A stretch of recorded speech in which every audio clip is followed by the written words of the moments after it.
Hello everyone and welcome back to DLC, the show where we dive deep into the games that test our nerves, our patience and sometimes our sanity.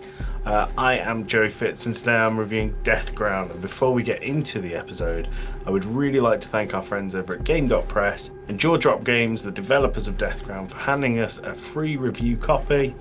Can't tell you how much we appreciate that. Now, it's really important to say that Deathground is a multiplayer experience that I played entirely solo. It may have coloured some of my experiences, but I wanted to say it up front, I might have enjoyed it a little bit more with friends, but even as a solo experience, it still offers some really intense edge of your seat moments. Let's dig in. So what exactly is Deathground? You are thrown into an abandoned research facility that's been completely overrun with dinosaurs. It's dark, claustrophobic and heavy, like a mix between Jurassic Park and Alien Isolation. Your goal, on paper, seems very simple. Complete objectives, gather supplies and make it out alive. That last one's very important. But in practice, each step feels like a gamble. You sneak down dark hallways, trying not to make noise and knowing that something is out there that can hear and, more importantly, smell you. The premise is very strong.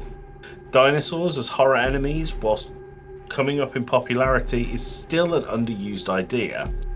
They're fast, they're loud, they're terrifying in close quarters, and Deathground really leans into that primal fear. The gameplay loop is about stealth, strategy and survival. You have limited resources and a few tools that you have: detect movement, maybe a way to distract or temporarily stun a dinosaur, but you're not an action hero. You're just a human trying not to get made into Swiss cheese. The AI on the dinosaurs is really clever, and it's clever enough to keep you on edge. Dinosaurs react to sound and movement, so you're constantly balancing speed and caution. Every door you open or item you pick up makes noise, and I found myself freezing up a lot just for footsteps or growls in the distance. When you play solo, it is intense. However, it can sometimes feel a bit lonely. You don't have backup, you don't have anyone to share the tension with, and that's where I think the game would really shine as a part of a group. As it stands, the solo mode is totally playable, but the tension sometimes leads to frustration when you've got no one watching your six. But one of the biggest positives Deathground has is its atmosphere.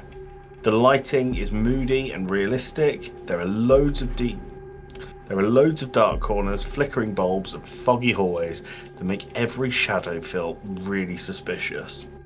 The sound design is great. Dinosaurs have distinct audio cues, and you'll quickly learn to dread the sound of a distant roar or a guttural snarl echoing through the vents.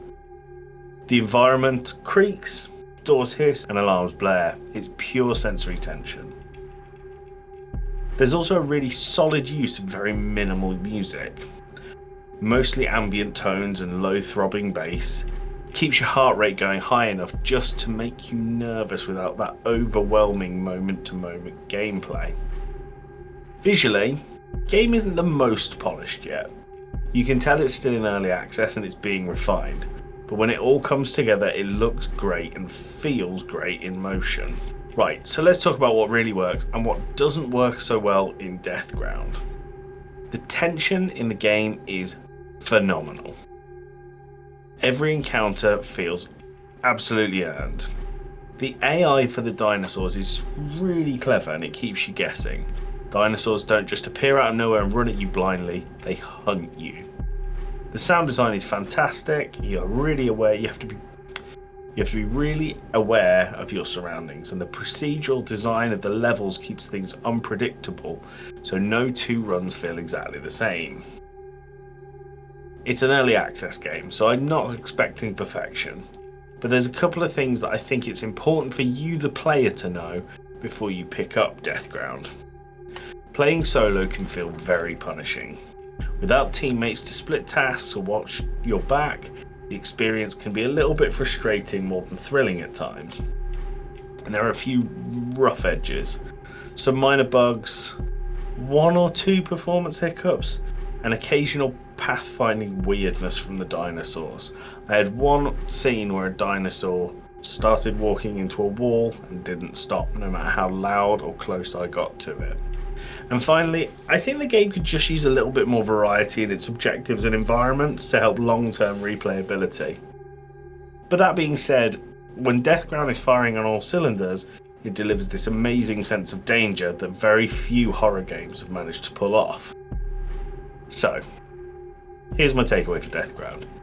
Playing Deathground solo is nerve-wracking and sometimes an exhausting experience.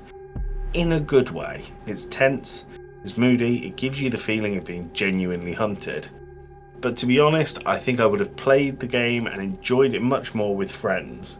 There are moments where it feels like teamwork or just having someone to share the horror with would have made the experience even better. Alone, it leads a little bit towards stress more than suspense. But if you're a fan of a slow burn survival horror with some really clever enemy AI, and you love games like Alien Isolation or Amnesia, I think Deathground's probably worth checking out. Just go in knowing that it's less about action. You're not playing Turok here. You are playing something more like Amnesia. For me, Deathground sits somewhere between rough gem and great foundation, but I'm not sure which one yet. It's got all the right ingredients to make it really special. The game itself is £11.99 or I think $15 on Steam, but it is early access. It released earlier this year in October and is available on Steam. So this one was quite popular on social media, so if you've seen or played Deathground yourself, I'd really love to know what you thought of it. Check out our social medias, we are at Game Club Pod on everything.